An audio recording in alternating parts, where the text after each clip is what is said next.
Hello दोस्तों, ये class में आज फिर से आपका स्वागत है। देखिए, आज हम बात करेंगे वर्गमूल पर। ठीक है, तो यहाँ पे हमारे पास जो भी क्वेश्चन दे रखा है वो वर्गमूल के आधारित है। तो इसका देखिए सोल्यूशन किस तरीके से करेंगे हम। बहुत ही इंपॉर्टेंट क्वेश्चन है हमारे पास। क्या कह रहा है, यदि 841 का वर्गमूल 29 है तो 8.41 अंडरवुड में दे रखी है संख्या, फिर ये दे रखी है, ये दे रखी है, इसका मान ज्ञात करो। तो इसका मान किस तरीके से हम निकालेंगे, ठीक है। तो उसके मान के लिए बहुत ही शॉर्ट सिंपल मेथड से चलेंगे। आप वीडियो को शुरू से लास्ट तक जरूर देखिएगा, तभी आपको समझ में आ पाएगा। तो देखिए यहाँ पे चलते हैं हम सोल्यूशन के लिए।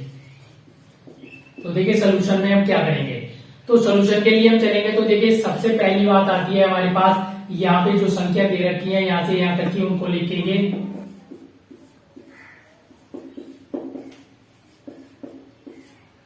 फिर ऐसे अगला स्टेप लिख लेंगे हम, ये लिख लिया हमने। ठीक है, अब क्या करेंगे, देखिए हमसे उसने पहले कह चुका है वो 841 का वर्गमूल 29 दे रखा है। तो देखिए इसका वर्गमूल जो आया वो आया है 29। अब बात आती है कि आखिर हम पॉइंट कहां लगाए।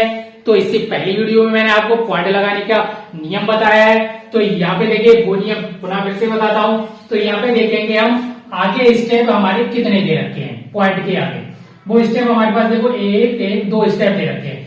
तो 2 का आधा कर दो, यानी जो भी स्टेप आएगा योग में उसका आधा करना है और उतने ही स्थान बाद हमको पॉइंट लगाना है। तो 2 का आधा 1 होगा, तो हम 1 स्थान बाद यहाँ पॉइंट लगा देंगे। इसी तरीके से ये भी हमारे पास 29 का ही होगा। इसका योग करते हैं 2 और 2 4 होता है। तो यानी कि 4 का आधा 2 हो जाएगा, तो 2 स्थान बाद पॉइंट लगेगा। यहाँ पॉइंट लगा दिया हमने, ठीक है, यहाँ 0 लगा दिया। प्लस अब बात आती है यहाँ पे भी हमारे पास 841 है, ये भी 29 का ही होगा। लेकिन बात आई पॉइंट लगाने की। तो पॉइंट लगाने की बात आई तो पॉइंट कहाँ लगाएंगे, देखिए 2 4 6 स्टेप हो है। तो 6 के आगे होती है 3, तो 3 स्थान बाद पॉइंट लगाना है। तीसरा स्टेप है नहीं, तो 0 लगाएंगे, यहाँ पॉइंट लगाएंगे। अब बात आएगी हमारी इसके योग की। अब इसका योग करना है। तो देखिए योग किस मेथड से होता है। अब क्या करेंगे, यहाँ पे हम संख्या लिख लेते हैं।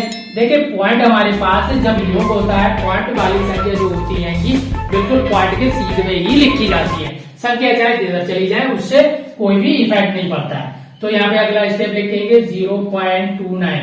अगला स्टेप है 0.029, ये आया। अब इसका योग करेंगे हम, तो देखो 9 आया, फिर यहाँ पे 9 to 11 होता है, 1 आया, 1 कैरी, फिर 9 और 1 10, 10 और 2 हो गया 12, पॉइंट लगा दिया, 1 कैरी, 2 और हो गया 3। हमारे पास ये संख्या निकल के आती है। तो यहाँ पे लिखेंगे अब इसका योग 3.219।